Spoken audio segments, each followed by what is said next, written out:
Welcome to ચેતુસ kitchen. આજે આપણે બનાવીશું વડોદરાનું ફેમસ એવું સેવ ઉસળ બનાવવાના છીએ। તો આપણે ઇન્સ્ટન્ટ બનાવવાના છીએ।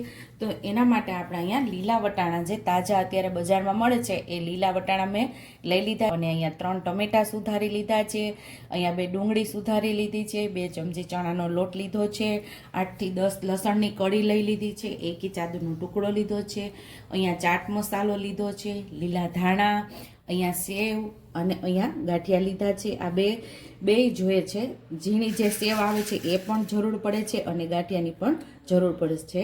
અને આ આપણે સેવ ઉસળ માટેનો સ્પેશિયલ તાજો મસાલો તૈયાર કરશું।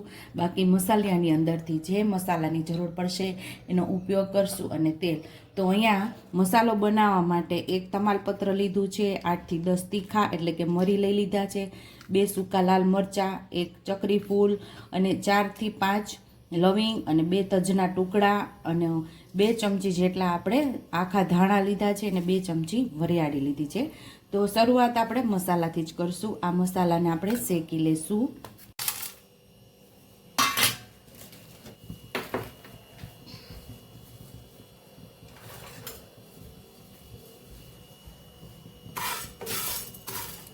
આ મસાલાને એકદમ સુગંધ આવે ને ત્યાં સુધી આપણે આને શેકી લેશું।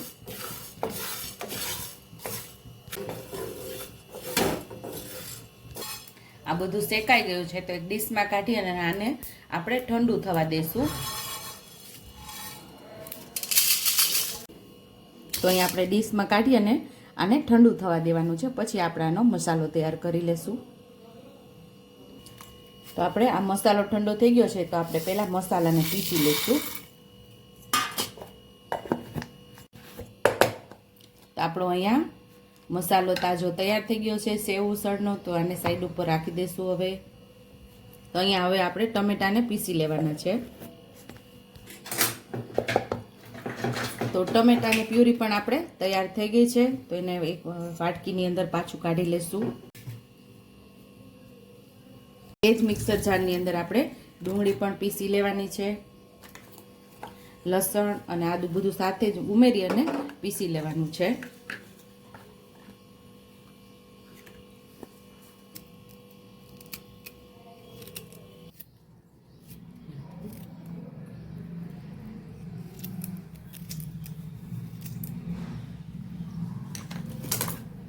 હવે આપણે આને પીસી લેશું પાછું। તો ડુંગળી પણ અહીંયા સરસ પલ્સ ઉપર આપણે પીસી લીધી છે, એને પણ આપણે સાઈડ ઉપર કાઢી લેશું। એક નાના ચમચા જેટલું આપણે તેલ ઉમેરેલું છે અને તેલને આપણે સરસ ગરમ થવા દઈશું। અહીંયા આપણું તેલ ગરમ થઈ ગયું છે તો 5 ચમચી જેટલી હિંગ ઉમેરશું। અહીંયા આપણે ડુંગળી ઉમેરી દઈશું।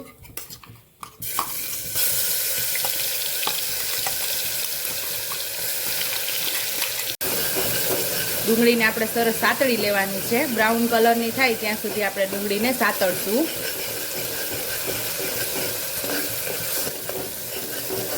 અહીંયા ડુંગળી આપણી બ્રાઉન કલરની થઈ ગઈ છે તો ટમેટાની પ્યુરી તૈયાર કરેલી અહીંયા ઉમેરી દઈશું।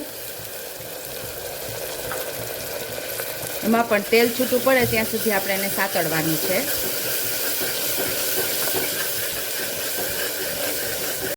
થોડું આપણે મીઠું ઉમેરશું એટલે ટમેટા ઝડપથી પાકી જાય।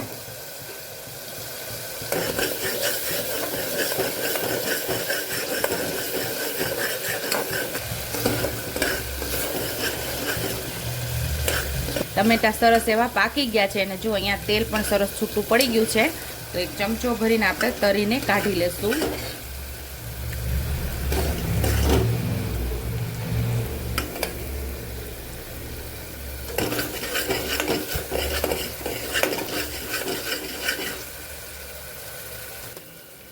એક નાની ચમચી જેટલું આપણે લાલ મરચું પાવડર ઉમેરશું, 1 ચમચી જેટલી હળદર ઉમેરશું, આપણે જે મસાલો તૈયાર કરેલો એ 1.5 ચમચી જેટલો ઉમેરી દઈશું। એને પણ સરસ પાછું આપણે સાતળી લેશું।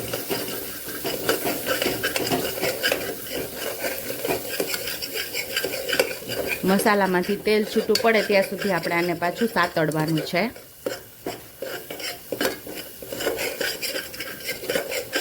અહીંયા તેલ છૂટું પડી ગયું છે મસાલામાંથી, તો અહીંયા આપણે વટાણા ઉમેરી દઈશું।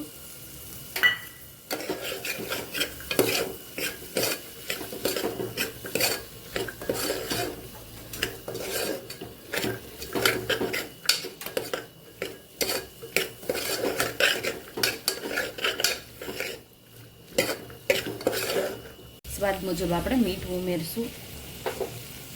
અહીંયા હવે આપણે હેતુ ગરમ પાણી ઉમેરી દેવાનું છે.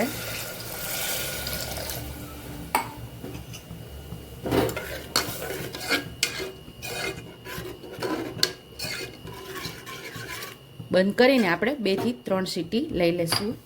અહીંયા કુકર બંધ કરી અને આપણે 2 થી 3 સીટી લઈ લેશું. સાઈડ ઉપર આપણું કુકર તૈયાર થાય છે ત્યાં સુધીમાં આપણે તરી બનાવી લઈએ. 2 થી 3 ચમચી જેટલું તેલ ઉમેરી અને પાછું ગરમ થવા દઈશું. તો અહીંયા આપણું તેલ ગરમ થઈ ગયું છે તો સાઈડ ઉપર કાઢેલી તરી જે હતી એ આપણે પાછી સાતળવાની છે.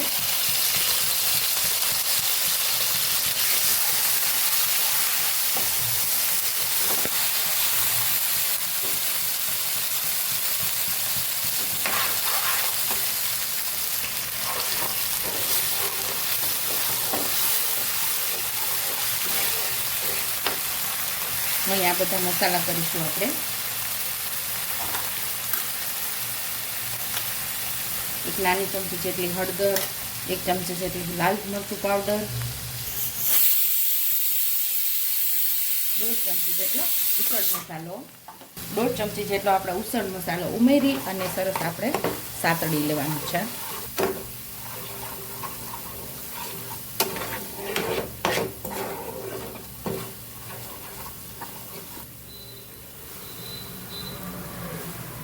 તરીના ભાગનું આપણે મીઠું ઉમેરશું. અહીંયા પણ આપણે સતપ પાણી ઉમેરીએ છીએ 1 કપ જેટલું.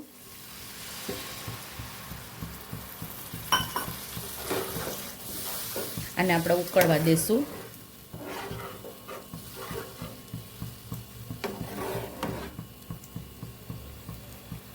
તરીને આપણે ત્યાં સુધી ઉકળવા દેવાની કે ઉપરથી તેલ છૂટું પડે ત્યાં સુધી આપણે એને ઉકળવા દેવાની. તો આપણી તરી તૈયાર થઈ ગઈ છે. ઉપરથી જોતા જ તમને લાગશે કે તેલ અલગ પડી ગયું છે, ઉપર તેલ આવી ગયું છે. તો હવે આપણે અહીંયા ગેસ બંધ કરી દઈશું. અહીંયા આપણે હવે ચણાના લોટની અંદર થોડું પાણી ઉમેરી અને ગાંઠા ન પડે એ રીતે સ્લરી જેવું તૈયાર કરી લઈશું.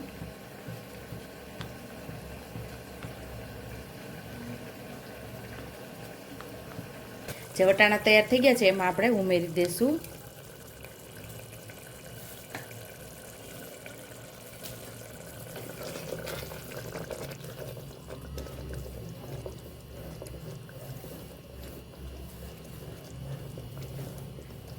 થોડી વાર આપણે એને ઉકળવા દઈશું. થોડું પાણી ઉમેરશું. આપણે રસો થોડોક આછો જ રાખવાનો.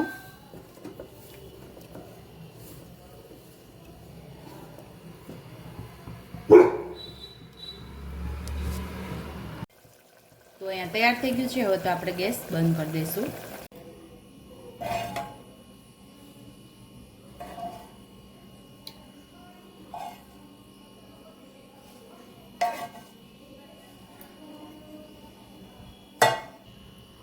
થોડી આપણે તરી ઉમેરી દઈશું.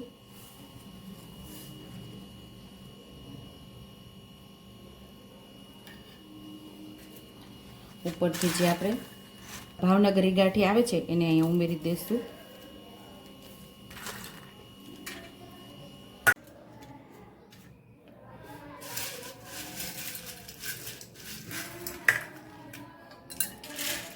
અહીંયા આપણે સેવ સાઈડમાં રાખી દઈશું. થોડા લીલા ધાણા સ્પ્રિંકલ કરશું.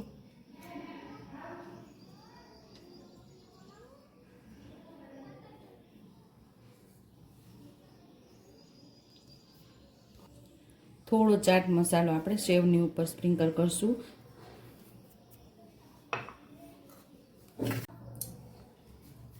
મને એક વ્યુઅર્સની કમેન્ટ આવેલી કે તમે વડોદરાનું ફેમસ સેવ ઉસળ બનાવજો. તો આજે આપણે એ લોકોની ઈચ્છા પૂરી કરેલી છે. તો આજે આપણે વડોદરાનું ફેમસ એવું ઇન્સ્ટન્ટ સેવ ઉસળ તૈયાર કરેલું છે. 15 થી 20 મિનિટની અંદર આ સેવ ઉસળ તૈયાર થઈ જાય છે. જો તમને મારી રેસીપી પસંદ આવી હોય તો મારી રેસીપીને લાઈક કરજો, શેર કરજો, સબસ્ક્રાઈબ કરજો, બેલ આઇકોનને દબાવતા ભૂલતા નહીં અને કમેન્ટ બોક્સમાં કમેન્ટ કરજો કે મારી રેસીપી કેવી લાગી. તો આવજો.